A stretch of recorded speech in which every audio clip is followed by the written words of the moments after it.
오늘 GBC 초대석 이 시간에는요, 오늘 온라인 처치 특집 프로그램으로 온라인 처치의 의미와 또 사례를 소개함으로써 이 땅의 교회와 성도들에게 영적 성장과 성숙의 기회를 삼자는 취지의 기획 프로그램을 함께하고 계십니다. 이를 위해서 오늘 네 분의 목사님께서 참여해주고 계십니다. 다시 한번 깊은 감사드리고요. 다음 주제로 넘어가 보도록 하겠습니다. 라이프웨이 리서치 그 대표 되시는 톰 레이너 대표께서도 9가지 코로나 시대의 변화 예측에 대해서 한 가지 가난한 교인에 대한 초점이 증가할 것이라는 점을 좀 지적해 주셨습니다. 이에 따라서요, 다음에 다룰 주제는 양육 사역에 대한 변화와 또 어떠한 대응을 했는지에 대한 질문을 좀 드리도록 하겠습니다. 송병준 목사님 벌써 말 좀 열어주시죠. 아무래도 온라인이 주는 가장 좋은 효과는 양육인 것 같아요. 네. 사실은 예배보다 더 좋은 거는 양육은 앞으로도 계속 한번 열어놓은 저는 틀이라고 생각을 하는데, 저희도 이제 커피 브레이크를 온라인으로 전환을 했을 때 더 많은 숫자가 참여하고, 그렇군요. 예, 그리고 그 스몰 그룹은 굉장히 강력하게 움직였어요. 그리고 또 이제 여성 중보 사역자들의 경우에도 그 응집력이 훨씬 더 강해지는 거예요. 처음에는 주의 인도하심이 필요하지 줌의 인도하심이 필요 없다 계속 강조하시던 분들이 나중에 완전히 올인을 하시고, 지금은 줌 없이 살 수 없네 분위기가 완전히 지금 바뀌었어요. 그래서 온라인 모이자 이랬더니 못 모이겠다고 줌으로, 오프라인이 아니라 그렇군요. 온라인으로 계속 하겠다. 그래서 이 양육 사역이 이제 미친 영향이 저는 굉장히 크다는 생각에, 앞으로 이건 그냥 뒤로 물러날 부분이 아니라 그대로 끌어안고 가야 되는데, 특별히 이제 가난한 교인 아까 이야기를 하셨는데, 이제 이 부분에 대해서 온라인에서 생각을 완전히 바꿔야겠다는 생각이 들어요. 그러니까 뭐냐 그러면, 제가 볼 때는 그 예배에 온라인에 참여하셨던 분이나 교육 프로그램에 들어오시는 분들을 보면 100% 저희 교인들은 아니에요, 분명히. 타교의 교인들일 수도 있겠고요. 그런데 의외로 제가 또 따로 들었던 것은 신앙생활 제대로 안 하셨던, 멀리 계셨던 다른 분들이 쉽게 말하면 가난한 성향을 가지신 분들이 인볼브 했다는 걸 제가 많이 발견을 했거든요. 그래서 이제 오히려 그분들을 위해서 필요한 교육 콘텐츠를 온라인에 더 포커싱하고, 그 다음에 교회 교육은 이제 하이브리드로 바뀌어야 되겠다 하는 생각이 들어요. 그래서 저도 지금 생각에는 지금 우리가 임펄스드로 바뀌더라도 교회에 그 하이브리드 클래스를 만들어요. 클래스룸을 만들어서 오프라인으로 와서 앉아있을 분들은 앉고, 또 온라인으로 참여하실 수 있는 분들을 위해서는 또 거기에 맞는 시스템을 만들고, 그렇게 이제는 완전히 방향성을 그렇게 잡아야겠다라고, 지금은 뭐 그렇게 온라인 중심으로 해왔는데 이제는 하이브리드 단계로 또 온라인 자체에 포커싱을 두는 교육으로 그렇게 바뀌어야 되겠다라고, 그냥 이건 뭐 옵션이 아니라 이제는 그렇게 가야겠다라고 결론을 내리고 있습니다. 아, 그렇군요. 네, 우리 송병준 목사님 말씀 주셨고요. 나들목 비전교회 궁금합니다. 양육 사역은 또 어떻게 이루어졌는지요? 그 기간 동안에요. 예, 아까도 말씀드렸지만 이제 예배 장소를 찾아서, 처소를 찾아서 나가서 막 인테리어를 끝내고 이제 설립 예배를 이제 4월로 예상을 하고 이렇게 다 공지를 하고 널리 알렸었는데, 갑자기 이게 터지니까 모든 게 올스톱되지 않습니까? 그렇죠. 처음에는 뭐 정말 정신이 없더라고요. 어떻게 해야 될지도 모르겠고, 그러다가 시간이 지나면서 이게 교회가 멈춰 있으면 안 되겠다는 생각이 들어서, 역시 뭐 그런 생존을 위해서 사실은 처음에 양육 사역을 시작을 했어요. 어떤 부분을 해야 될까 아무리 고민해도 잘 모르겠더라고요. 그래서 고민하다가 그러면 한번 나들목 북앤톡이라는 이름을 붙여서 북클럽을 한번 해보자. 책을 좀 같이 읽고 온라인을 통해서 토론을 한번 해보자 해서 제가 지금 써왔는데, 지난 1년간 저희가 한 게 C.S. 루이스의 스크루테이프의 편지를 한 16주, 순전한 기독교를 8주, 그리고 커피 브레이크 성경 공부 8주, 성경대학 지금 하고 있는데 이제 온라인 오프라인 한 번씩 해서 이렇게 하고 있는데, 방금 송병준 목사님 말씀하신 대로 이게 강력한 툴이 되더라고요, 양육에 있어서는요. 그런데 문제는 이걸 하면 할수록 어떤 느낌이냐면, 이걸 준비하는 사람이 너무 힘든 거예요. 그냥 강의만 하면 되는 게 아니라 거기에 또 맞춰서 그러시죠. 파워포인트 강의 프레젠테이션 만들어야죠. 예, 그리고 또 하다가 이제 힘든 거는 그 참석하시는 분들 중에서 이제 화면을 끄시잖아요. 네.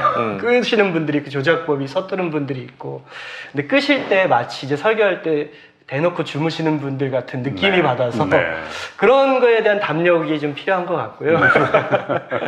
예, 그런 좀 어려움들이 있지만 뭐 말씀하신 대로 정말 이것은 새로 닿지 못했던 분들이 가나안 교인을 비롯해서 이런 분들이 편하게 마음 편하게 자신이 선호하는 어떤 양육 프로그램에 언제든지 들어올 수 있는 그런 길을 열어줄 수 있는 방법이 아닌가. 네. 그런 면에서 굉장히 긍정적으로 바라보고 있고 경험했습니다. 아, 그러시군요. 네, 우리 권덕훈 목사님 말씀 주셨습니다. 감사드립니다. 이세영 목사님은요, 우리 네. 선한청지교회에서 그동안 진행해왔던 양육사역 가운데 네네. 더 구체적으로 소개해 주시고 싶은 말씀이라든지. 어떤 세미나라고 하는 양육을 먼저 말씀드리면 중요한 게 이 세미나 사실 온라인 컨텐츠가 지금 너무너무나 많은 세상인데 네. 성도들에게 제가 리서치 해보면은 왜 온라인 그러니까 유튜브에서 이 기독교 컨텐츠를 이용 잘 안 하냐 했을 때 1위가 나온 게 의외로 재미없어서가 아니라 네. 믿을 게 없다는 거예요. 뭘 믿어야 될지 모르겠다는 거예요. 그러니까 이단 자료도 너무 많고 그런 게 무서워서 차라리 내가 잘못 볼 바에는 안 보겠다거든요. 예. 그러니까 오히려 이런 기회가 첫 교회 하시면 저희 교회도 지금 온라인으로 멀리 계신 분들이 등록하신 분들이 생기는데 이때 이제 개척하시는 분들이든 어떤 분들이든 좀 두 가지가 좀 필요한데 하나는 내가 만드는 컨텐츠 자체에 신뢰를 줄 수 있는 것 이걸 봤을 때 이분은 네. 내가 봐도 되겠다는 네. 신뢰를 어떻게 줄 거냐가 좀 포커스가 들어가야 되고요. 두 번째는 이제 제가 강조하는 유튜브 알고리즘 안에 들어가야 됩니다. 그래야 검색이 되는 컨텐츠를 만들어야 되는데 뭐 어느 정도 규모 있는 교회는 우리 내부용으로 만들어 상관없는데 이제 개척교회 하시거나 소규모의 좀 더 이제 더 성도님들을 온라인으로 섬기고 싶은 분들의 양육 컨텐츠를 만들 때는 좀 이제 유튜브 알고리즘에 키워드도 있고요. 그러니까 좀 이게 전문적인 좀 연구가 좀 필요한 작업인데요. 좀 그런 게 필요하고 네 그런 좀 노력들이 필요한 것 같습니다. 네. 네. 알겠습니다. 우리 이세영 목사님 말씀 주셨습니다. 우리 고창현 목사님은요, 어떤 또 변화가 있었을까요? 저는 이 양육 온라인 교육을 생각할 때 지금 목사님들 말씀드리면서 드는 생각이요. 일단 팬데믹이 1년 넘게 간 게 어떤 측면에서는 감사할 부분이 있다라는 생각이 들어요. 네. 그게 뭐냐면 저희 교회도 연배가 좀 있으신 어르신들이 많은데 처음에 줌으로 살림을 한다거나 줌으로 성경 공부를 한다고 했을 때 다들 좀 꼭 이렇게 해야 되냐. 네. 곧 끝날 거다라고 네. 얘기하시면서 좀 거부하는 분위기가 많았거든요. 근데 이게 6개월, 1년을 넘어가니까 이제는 배워야 될 수밖에 없는. 그리고 또 배워서 막상 해보니까 생각보다 훨씬 이게 교육이 될 수 있고 양육이 될 수 있다는 걸 느끼게 된 네. 것 같아요. 그래서 저는 이 팬데믹이 많은 분들을 힘들게 했지만 어떤 그 교회가 새로운 퍼스펙티브를 가질 수 있을 정도의 시간이 되었기 때문에 변화를 거부하려는 성향들이 좀 우리 교회 안에 많잖아요. 근데 예. 그거를 좀 수용할 수밖에 없는 그런 시간이 되지 않았나 싶고요. 저희 교회는 작년 말에 이제 성경 통독 프로그램을 했고 많은 그렇군요. 교회들이 성경 통독을 예. 했을 텐데 저희도 생각보다 훨씬 많이 참여했어요. 그렇군요. 그러니까 네. 만약에 오프라인이었다면 이 정도 숫자가 안 나왔을 것 같은데 다들 너무 교육과 양육에 목말라 있던 네. 거죠. 네. 그래서 그런 면에서 분명히 온라인 교육이 새로운 길을 열어줬고 특별히 가나안 교인들에게는 어떤 우리가 그들에게 예수 그리스도의 복음과 또 신앙적 영향을 끼칠 수 있는 길을 열었다라고 생각하지만 그럼에도 저는 온라인은 오프라인을 온전하게 대체할 수 있는 방법이기보다 네. 그 공백을 메우는 것이고 지금 팬데믹이 많이 완화되면서 사람들은 여전히 이제는 온라인보다는 또 오프라인의 만남을 통해서 양육받기를 원하는 갈망들이 있거든요. 네. 그래서 저는 아까 하이브리드라고 말씀하셨지만 이 두 개를 잘 효과적으로 사용해서 어쩌면 온라인은 교회에 오기 싫어하는 가나안 교인들에게 조금 더 어필할 수 있을 것 같고 또 기존 교인들에게는 이제 적절하게 오프라인과 온라인을 네. 병행해서 교육할 수 있는 길이 네. 이번 팬데믹을 통해서 우리에게 좀 허락되지 않았나 네. 그런 마음으로 여전히 좌충우돌하면서 이런 시도 저런 시도 하고 있습니다. 그렇군요. 네. 사실 지금 여기 책에서도 중요한 지적 중에 하나가 온라인을 했는데 실제로 20, 30대가 참여율이 낮았다는 거예요. 맞습니다. 네. 그래서 이제 기술에 대한 익숙도의 문제가 아니라 이것에 대한 니드를 느끼고 중요도를 아느냐에 달려 있는데 네. 그래서 저희도 이번에 하나 다시 발견했던 게 의외로 젊은 사람들이 더 편하다고 생각을 하면서도 왜 안 들어올까? 네. 그래서 제가 요즘은 좀 우스갯소리로 젊은 분들하고도 자꾸 조금 제가 약간 좀 듣기 싫은 이야기를 하는 게 뭐 온라인 중심으로 한다는데 하기는 해요. 제가 이렇게 거꾸로 그러니까 이제 그 사실은 기술적 진화도가 훨씬 편한 사람들이 네. 스스로 어떤 셀프 모티베이션을 찾지를 못한다. 근데 이제 그분들을 지적할 사항이 아니라 우리가 너무 이제 여기는 이 책에 동의하면서도 약간 제가 좀 우려되는 거는 뭐냐면 우리는 줌으로 무언가를 하는 게 아니라 우리가 해오던 것을 줌으로 하는 것이다를 강조했다고 하는데 네. 근데 사실은 이제 우리가 해오던 걸 줌으로만 강조해가지고는 동기부여가 안 될 거라는 생각이 들어요. 예. 그래서 그거는 기존의 어른들을 전환시키는 데는 유익했을는지 모르겠는데 새로운 것을 창출해내는 데에는 해오던 것을 줌으로 한다라는 소극적인 이유보다는 다른 것에 대한 온라인에 특화된 또 다른 아까 금방 목사님 말씀하신 것처럼 어떤 타겟을 대상을 정확하게 하고 거기에 맞는 플랫폼과 방법론을 새롭게 정리하지 않으면 이거는 또 다른 이제 자기 합리화의 도구가 될 위험성이 있기 때문에 여러 이제는 다각적 고민이 필요하다는 생각이 참 많이 듭니다. 네.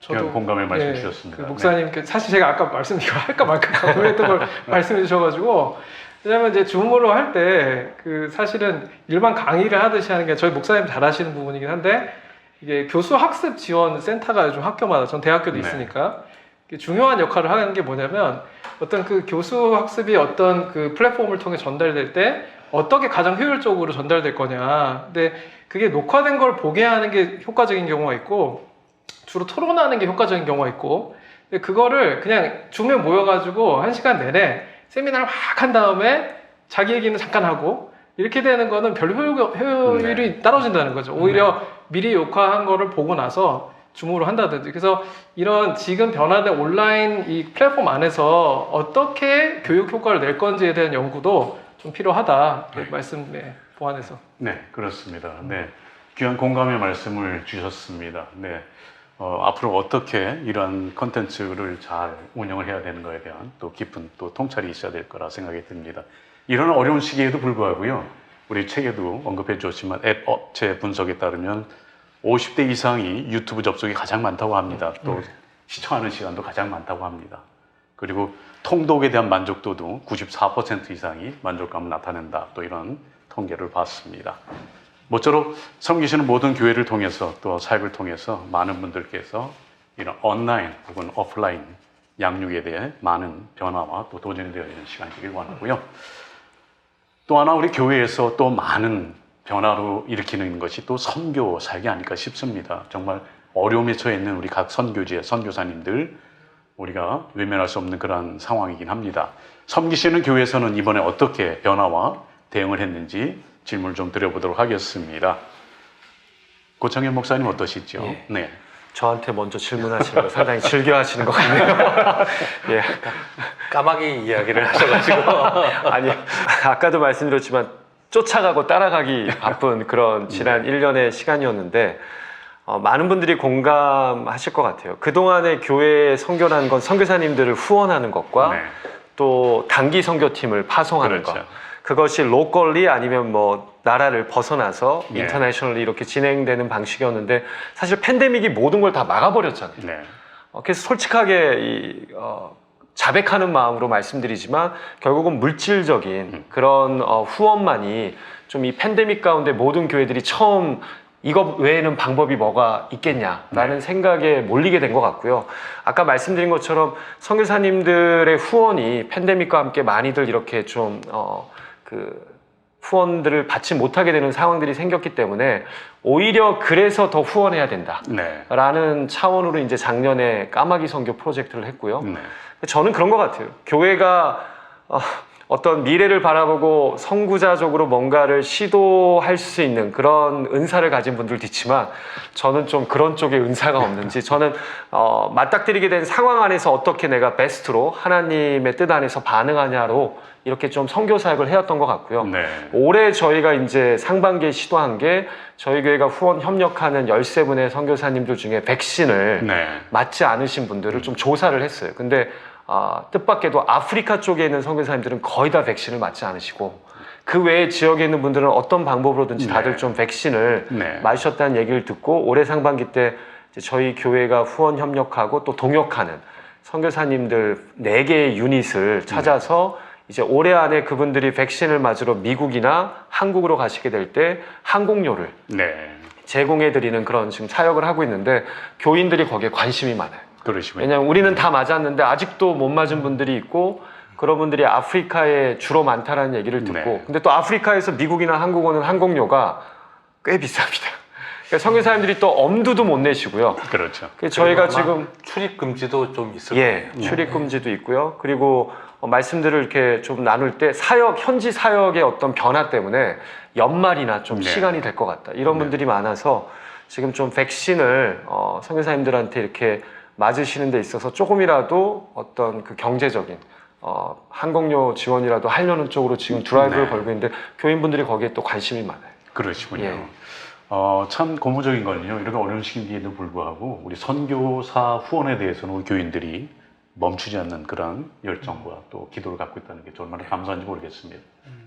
네, 저희 교회도 비슷한 케이스인데요. 또 다른 맥락은 아마 우리 네. 이세영 목사님이 하고 계시는 일이 있어서 또 그런 맥락도 이야기해 주실 텐데 지금 교회 내부적으로는 비슷한 것 같아요. 여기 책에도 나오는 한샘치고 네. 굉장히 재미난 이름이었어요. 네. 성교 간샘치고 네. 뭐 재정을 보낸다는 이 한샘치고 이게 참 인상적인 타이틀이었는데 반짝반짝하세요. 그런데 이제 뭐 저희도 비슷한 맥락인 것 같아요. 그래서 선교팀을 가지는 못했지만 그 선교비를 이제 현장에 보내거나 네. 그다음에 선교사님들을 따로 이제 돕거나 네. 그다음에 실제로 그리고 선교 단체들 중에서 이제 선교사님들을 백신을 맞게 하게 한 프로젝트를 돌리는 경우에 예. 그리고 그 선교사님들의 현실적 필요를 돕는 일을 위해서 이제 저희들이 뭐 결국에는 사실은 펀드로 뭐 나쁘게 표현하면 돈으로 해결한다지만 그러나 굉장히 지금 필요들이 굉장히 많더라고요. 그래서 여러 지금 단체들 한 4곳, 3곳 이상을 그 선교사님들을 위해서 이렇게 돕고 있는데 네. 이제 이 일에 좀 더 교회가 이제 이번에 감사한 건 IMF 때 우리가 좀 충격적이었던 게 일단 선교비부터 줄이고 보자 했던 그때 그 예. 당시 분위기 굉장히 절망적이었거든요. 근데 이번에 정부가 다 오히려 선교사님들을 생각하는 분위기가 있었던 게 그렇습니다. 경제적인 후원이든 네. 뭐 기도 후원이든 이게 큰 계기였고 그리고 지금 이번에 또 곧 고창현 목사님 비슷한 이야기인데 이제 저희가 단체도 도왔지만 최근에 이제 LA에서 또 코비드-19 선교사님들을 초대해서 한 30유닛 정도를 어떤 단체 뭐 그거 가지지 않고 필요한 분들 하는 프로젝트도 지금 저희 교회가 이번에 또 인벌브 하기로 해서 또 보이지 않는 지원들을 이제 하기로 했는데 이제 이런 일들이 지금 저희도 이어가고 있지만 앞으로는 요것도 좀 이제 한 단계 넘어야 할 또 다른 플랜이 필요한데 그건 아마 이세영 목사님이 이야기해 줄 것 같습니다. 네. 이어주시죠. 네, 목사님. 그래서 사실은 이런 선교도 그렇고 온라인 플랫폼, 온라인 시대가 됐을 때 가장 좋은 게 그 온라인 인프라가 굉장히 많이 다 전 세계적으로 지금 다 이렇게 원활해졌다는 거거든요. 네. 근데 그 중에 가장 이제 효과를 본 게 교육 영역입니다. 교육은 이미 모든 학교들이 다 구글 클래스룸이라든지 줌이라든지 이게 다 상용화돼 있고 노하우들도 굉장히 많고요. 아이들에게 모티베이션을 주는 애플리케이션도 있고 뭐 너무나 많은 컨텐츠가 많이 있어서요. 사실은 선교지랑 이제 교육을 매체로 해서 연결하고 BBS도 마찬가지지만 네. 그러면 사실 어느 선교지나 요즘에 아무리 지금 현재 저희 교회에서 하고 있는 게 케냐도 하고 있고 뭐 라오스나 태국 다 온라인이 연결되거든요. 그래서 저는 이런 시기에 또 니드가 이제 중고등학생들이 지금 봉사할 기회가 없어요. 근데 또 특히 이 책에는 나올 수 없는 게 저희는 디아스포라잖아요. 그러니까 영어를 다 잘해요. 네.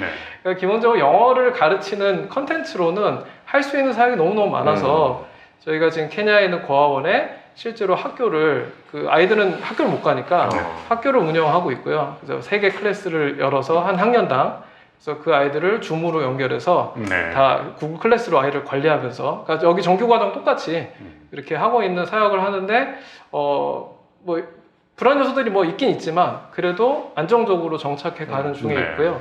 뭐 이게 뭐 다른 ESL 교육 라오스 같은 경우는 뭐 여러 가지 튜터링도 있고 또 LA 지역에 있는 저고소득층을 섬기기도 하고 이 교육은 굉장히 많이 오픈되어 있다 네. 이렇게 말씀드릴 수 있겠습니다. 그렇습니다. 참 귀한 나눔 주셨습니다. 도전이 되는 또 그런 말씀입니다. 감사드립니다.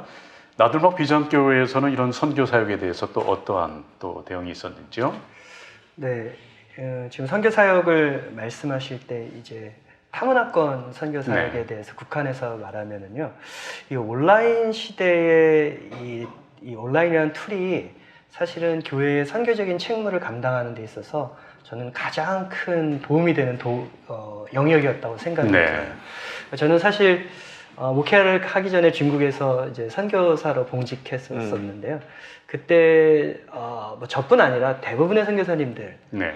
또 뭐 교회의 목회자들이나 교회 성도 리더십들이 쌍방으로 다 느끼는 거는 한 커플 좀 벗겨내서 딱 터놓고 얘기하면 사실은 협력하고 많은 지원을 하고 사랑하고 기도는 하는데 선교 현장에서 어떤 일이 실제로 일어나고 선교사님들이 어떻게 고민하고 살아가고 그들의 삶에 이렇게 닿지가 않는 부분이 많잖아요, 사실은요. 그런데 이 온라인을 통해서 저만 해도 이제 한 달에 한 번씩 그 뇌유닛 7분의 선교사님을 온라인을 통해서 캄보디아에 계신 선교사님들 만나고 대화를 하니까요. 한 달에 한 1시간 반씩 네. 대화하고 기도를 하면서 저를 통해서 또 저희 교인들이 실질적으로 선교 현장을 너무나 피부로 이제 그렇죠. 알게 되는 네. 거죠. 그래서 이것은 예전엔 찾아가서 1년에 한 번, 2년에 한 번, 어떤 분들은 평생에 한두 번 가서 네. 선교지를 경험했다면 이 온라인이라는 것은 실시간으로 저희가 접촉하고 그분들의 삶을 같이 공유할 수 있는 그런 어떤 효과적인 툴이 되었다. 그래서 굉장히 교회의 선교적인 책무를 감당함에 있어서 가장 큰 유익을 본 영역이 아닌가. 저는 그렇게 생각이 들었습니다. 그러시군요. 네, 귀한 말씀 주셨습니다. 네. 굉장히 좋은 아이디어인 것 같아요. 네. 선교사님들과 사역적인 교류가 아니라 네. 그죠? 그러니까 휴먼 네트워크를 만들어가고 네. 예, 예. 삶을 같이 보게 하는 네. 교인들과 성도들이 굉장히 좋은 것 같아요. 네. 실제로 그렇게 나누던 선교사님 한 분이 지난주에 저희 교회에 이제 백신 맞으시고 그러시군요. 본국 방문을 하셨는데요. 이제 성도님들 반응이 잘 알던 그리고 굉장히 동경하던 연예인 보듯 그 반감이 있으시더라고요. 그러시군요. 네. 또 귀한 건강의 말씀 주셨습니다. 네, 감사드립니다. 그럼 이제 다음 토픽으로 좀 넘어가도록 하겠습니다. 나눔 구제 사역에 대한 건데요. 사회적으로 또 변화하는 이 패러다임 속에 저도 교회에 또 나눔 변화에 대한 모색을 하여야 되겠다는 이러한 책에서도 그런 말씀이 나오긴 합니다만, 이런 때 우리 선한청지교회에서는 참 귀한 일을 지금 하고 계세요. 우리 미주복음방송과 함께 만남일이라는 프로그램을 지금 하고 계시는데, 네, 좀 말씀 좀 부탁드릴까요? 네.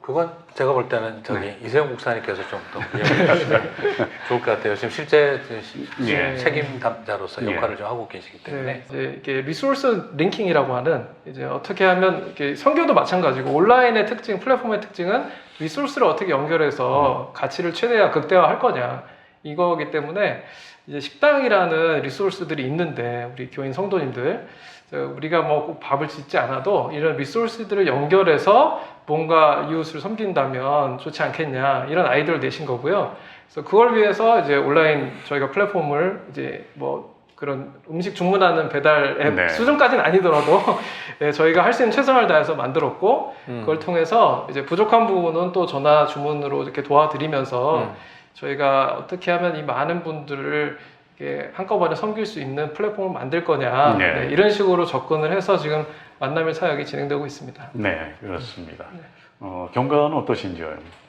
네, 지금 네. 뭐 저희가 그 많은 이제 한인들 대상으로 지금 하다 보니까 지금 LA 지역, 그다음에 오렌지 카운티 지역이랑 이스트 LA 쪽 지역에 제한적으로 저희가 식당들을 이렇게 파트너 식당을 모시고 이렇게 하는데 지금 이제 한 달이 경과된 상황에서 많이 정착이 돼서요. 저희가 맥시멈으로 공급해드릴 수 있는 분량의 한 80%, 90%를 매일 지금 섬기고 있습니다. 그렇습니다. 네. 네. 하루에 한 92인분, 네. 많이 들어올 땐 98인분까지 그렇습니다. 이렇게 들어오고 있고요. 그래서 그걸 섬길 수 있어서 이번에 교회들이 같이 연합하고 네. 또 미주보건방송과 연합해서 1년에 한 2달 정도는 우리 이웃들과 같이 식사하는 프로젝트를 이번에 하게 됐는데 조용히 그냥 크게 마칠 때는 이제 미디어 데이를 하기로 했는데 네. 진행이 되는 게 상당히 참 좋은 뭐 프라이드 같은 네. 보이지 않는 프라이드가 생기는 것 같아요. 그리고 이번에 나눔이 결국에는 가장 큰 이슈였던 것 같아요. 그래서 일단 구제라는 용어를 쓰지 말자부터 출발을 했고 나눔이라고 하는 개념이 용어에 대한 재정리가 필요하다고 생각을 했고요. 그리고 이제 실제로 교회 내부에도 어려운 성도들이 있는데 그래서 홈페이지에 사실 모든 것을 다 인테그레이션을 시켰어요. 교회 네. 홈페이지를 네. 다 통합을 해서 이제 그 극복 코비드 19이라는 섹션을 아예 만들어서 그 다음에 누구든지 힘들고 어려운 성도들이 있다면 자기가 신청할 수 있고 다른 사람이 우리 교인 아니라 할지라도 누군가를 도와달라고 신청할 수 있고 그래서 홈페이지에 그 영역을 열어두고 있으니까 네. 또 목자들 통해서 계속 받았어요. 신청을 받으니까 철저하게 이제 비밀로 성도들이나 내 이웃들 중에 경제적으로 어려운 사람들을 요청을 하는 들어와서 저희도 지금 대략 예상을 뽑아볼 때 거의 지금 이제 6만 불 가까이가 네. 이제 한 사람 한 사람을 돕는 일로 이제 지원이 다 나갔더라고요. 그래서 그만큼 이제 성도들이 티 안 나게 힘든 부분이 있을 때 교회에 손 내밀 수 있다 하는 그 환경을 한 곳에서 홈페이지에서 그걸 다 모아주니까 그래서 홈페이지를 통해서 서로가 어떻게 도울 수 있는지 길을 찾아주는 일이 굉장히 중요했었는데요. 그래서 이제 많은 교회들이 저는 그렇게 하셨다고 생각해요. 단지 겉으로 드러나지 않았을 뿐이지. 그래서 그런 작은 일들이 우리 이민사회 안에서 티나지 않게 교회에 대한 긍정적 생각을 갖게 하는 일에 많은 교회들이 함께 하셨다는 생각이 듭니다. 네, 참 의미 깊은 이번 행사에 참 다시 한번 감사를 드리고요. 고창현 목사님 어떤 또 사역이 펼쳐졌는지 궁금합니다. 저는 지금 선한 청지기 교회가 이렇게 주도적으로 교회들과 연합해서 하고 있는 사역 얘기를 들으면서 아무리 팬데믹이 거대한 폭풍처럼 우리에게 불어왔어도 우리가 어떻게 하나님을 사랑하고 이웃을 사랑하는 마음으로 자꾸 창조적으로 시도해보냐에 따라서 어려운 이웃들을 나눌 수 있는 여러 길이 있구나라는 그런 도전이 있고요. 그냥 저희 교회를 돌아봤을 때 저는 좀 인상 깊었던 게 작년 4월에 팬데믹 막 시작되고 저희 살림원 중에 한 자매가 소셜미디어에 글을 올렸는데 제가 그걸 이제 우연히 읽게 됐어요. 그때 마태복음에 있는 오병이어 이야기를 읽다가 본인이 은혜를 받아서 그때는 막 휴지도 모자르고 손 세정제도 막 마켓에서 다 사라지고 그럴 때였었는데 본인이 사놓은 두루마리 휴지랑 또 세정제 일부를 자기 살림원 중에 몇몇 분들한테 나눴다라고 하면서 이제 묵상글을 올린 거예요.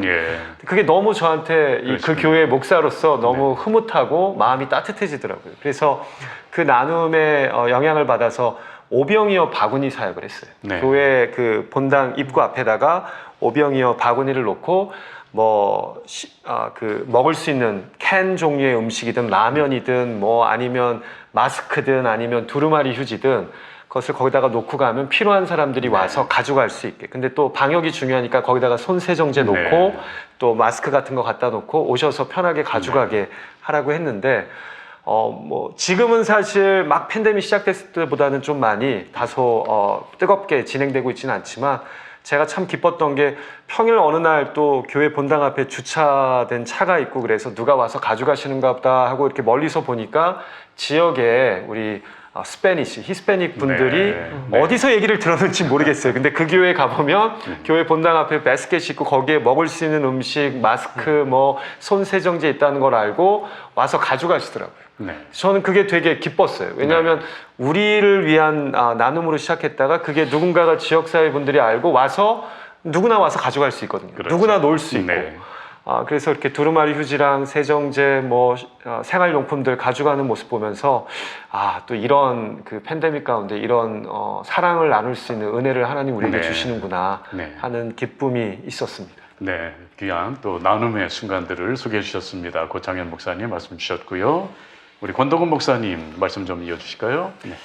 예, 저희 교회도 이제 이 나눔과 또 이 구제 헌금을 팬데믹 기간 동안에 특별 헌금도 하고 또 1년에 이제 3번의 절기에 이제 특별 헌금을 저희가 성도님들한테 권고를 하고 그 절기 헌금은 사실 개척 시작부터 외부로 다 흘려보내는 원칙이 있는데요.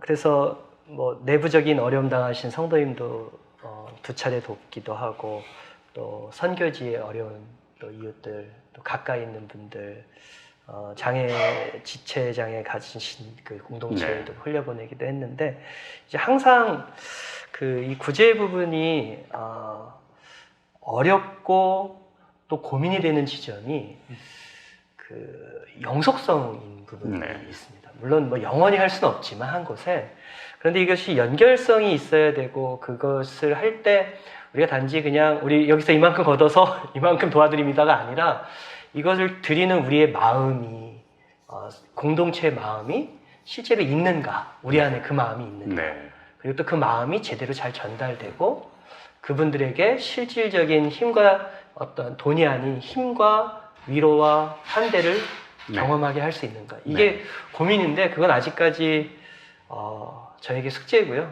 정말 잘 모르겠어요. 그래서 개인적으로 얼마 전에 송명지 목사님 만나 뵈면서 이제 그런 선교 사역이나 구제 사역 있을 때 좋은 아이디어 있으시면 좀 많이 알려주시고, 이런 사역들, 방금 말씀하신 이런 사역들을 통해서 우리 후배 목사들이 굉장히 인사이트를 얻는다.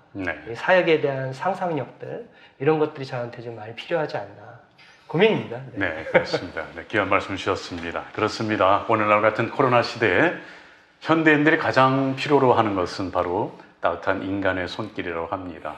우리 귀한 나눔의 현장들이 더욱더 활발하게 불붙길 다시 한번 소망하게 되어집니다. 자, 이제 좀 시간을 좀 정리해야 될 것 같습니다. 지금까지 함께해 주신 모든 청취자 여러분들과 지금 어려운 코로나 시대를 살고 있는 우리 모든 성도님들에게 전하시는 우리 소망과 우리 재언의 말씀 주시고 이 시간 마치도록 하겠습니다. 우리 지금 방금 말씀 주신 우리 권도근 목사님부터 부탁드릴까요? 네. 이 팬데믹 기간에 온라인 사역을 이제 강제로 시작하게 됐지 않습니까? 근데 이때 고민이, 이 사역이 무엇을 위해서, 누구를 위해서 이 사역을 하는가, 해야 되는가, 이런 많은 고민이 있었습니다. 이런 고민이 없다면 사실은 이거는 기존에 저희가 오프라인에서 했던 그동안의 교회의 경쟁이나 더 유명해지거나 더 커지고자 하는 욕망을 잘 발현할 수 있는 너무 적합한 툴이 되지 않겠습니까? 그래서 이것이 과연 불특정 다수를 위한 것이냐, 아니면 우리 교인을 위한 것이냐, 이런 것에 대한 고민이 있어야 될 것 같고요. 거기에서 어떻게 구체적으로 온라인 사역을 우리가 각 교회마다 적용할 수 있을지, 그런 고민들을 해야 된다라는 생각을 하게 됐습니다. 네, 귀한 말씀 감사드리고요. 우리 이세영 목사님께도 말씀 좀 부탁드릴까요? 코로나 시대 교회와 성도들에게 전한 재언의 말씀 부탁드립니다.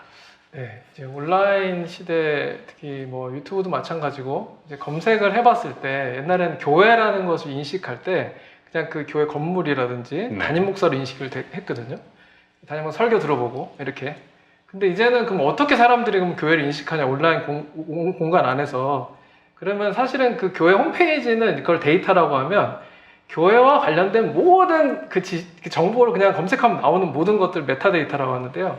그 메타데이터가 사실 그 교회거든요. 그러니까 이제는 어떤 이미지를 만든다고 해서 그 교회가 되는 게 아니라, 아까 방금 목사님 말씀하신 거 진정성 있게 어떤 형태로 그 자취들을 남겨왔고, 성도들이 페이스북에 무슨 얘기를 쓰고 있고, 이게 다 합쳐가지고 그 교회를 이제 형성을 하기 때문에, 그 온라인 안에 우리는 무엇을 남기고 있는가를 한번 돌아보면 우리 교회가 지금 어떤 교회인지 세상 사람들이 이렇게 본다는 거, 그거를 꼭 기억했으면 좋겠고, 또 하나는 이제 선교 생태계를 만드는 사역을 했으면 좋겠다는 거고요.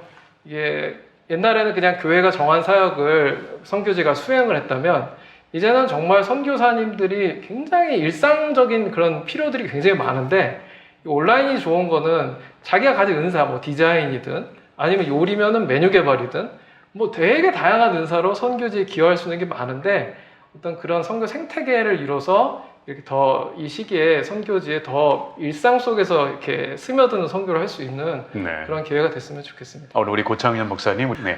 전 너무 목사 같은 말인지 모르겠는데, 저는 이 팬데믹이 하나님이 교회가 새로워질 수 있게 주신 좋은 기회라고 확신해요. 네. 그래서 우리가 그동안 해왔던 것에 어떤 본질적인 복음의 메시지들이 약화되고 우리가 정말 하나님이 원하시는 건강한 교회 또 하나님이 기뻐하시는 성도들로 세워져 가지 못할 때 이 팬데믹이라는 어떤 강제적인 정지가 우리로 하여금 모든 것들을 다시 점검하게 만들었다고 확신하거든요. 그래서 저는 그냥 교회를 향해서 이야기한다는 게 결국 저를 향한 이야기이기도 한데 우리가 이 팬데믹이 우리 개개인의 삶에 미친 부정적인 부분 못지않게 긍정적으로 하나님의 일을 통해서 교회와 우리 성도들이 얼마나 새로워지기를 원하시는지 그 부분에 좀 더 긍정적으로 포커스를 맞추면 우리 개 교회와 개 성도에게 미칠 수 있는 하나님의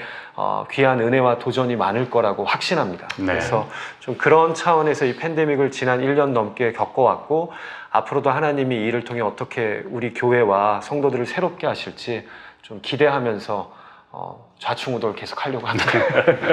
감사합니다. 우리 고창현 목사님 말씀 주셨고요. 우리 마지막으로 송경주 목사님 말씀 부탁드립니다. 코비드-19이라는 바이러스에 대해서 교회는 취약했고 굉장히 위험한 곳이었다고 생각이 돼요. 그런데 코로나 블루에 있어서는 교회가 가장 중요한 역할을 해야 될 때라고 생각이 되어져요. 근데 제가 약간 아쉬운 거는 우리가 코로나 블루와 싸우지 않고 코비드-19과 싸우려고만 했다.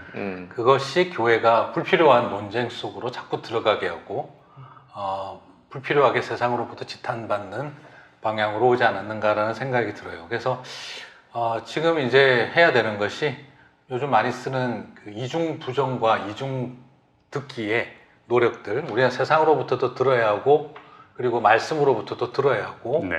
그리고 우리가 지금 이 상황에 대해서 두 가지를 다 교회 사역에 지금까지 해왔던 것들도 부정해야 되고 또 현실과의 싸움에서도 또 부정해야 될 것들이 있다고 생각이 네. 들어요. 마치 뉴노멀은 지금 어떤 느낌이랄까, 잘 스키 못하고 좀 배우고 있는데 잘못 내려가지고 갑자기 활강을 시작한 느낌. 네, 그래서 뭐 어떻게 준비도 안 됐는데 지금 무조건 멈출 수 없이 내려 네. 가야 하는 상황에 네. 교회가 갑자기 섰다는 생각이 들거든요. 일단 점프는 했는데 멋지게 착륙할지 추락할 가능성은 높지만 그렇지만 우리에겐 또 다른 기회라고 저는 생각을 해보면서 이제 이정표 앞에 서 있다는 생각이 들어요.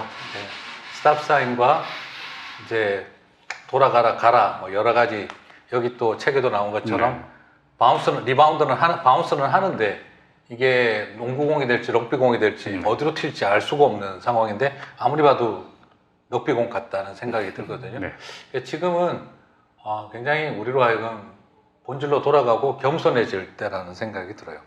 모른다는 것을 인정하고 지금까지 우리가 생각해왔던 신학과 교회라고 하는 틀과 울타리 속에서 해석해왔던 것들에 대해서 우리가 틀릴 가능성이 있다는 것에 대한 인정하는 법을 네. 배우고 우리가 지금까지 잘해왔던 것도 잘못했을 수 있다는 것을 인정하는 굉장히 겸손한 태도가 이제 우리에게 필요하기 때문에 이제 온라인 오프라인의 시대를 겪는 모두가 내가 볼 때는 말이지 하는 옛날에는 말이지 하는 생각을 네. 넘어서 진지하게 열린 마음으로 겸손하게 배우는 작업들이 그래서 다시 한번 본질을 생각하는 시간들이 필요하지 않겠나 그렇게 생각합니다. 네, 말씀 감사합니다. 오늘 본 미주복음방송에서 특집 기획한 온라인 철치 함께해 주신 우리 네 분의 목사님 다시 한번 깊은 감사드립니다.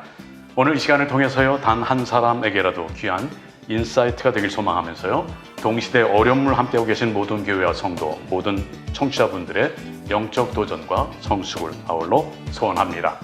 함께해 주신 모든 청취자 여러분, 아울러 네 분의 목사님 다시 한번 감사드리고요. 섬기시는 교회와 사역 가운데 늘 충만한 은혜 함께 하시기 원하며 이 시간 이상으로 마치도록 하겠습니다. 감사합니다. 감사합니다.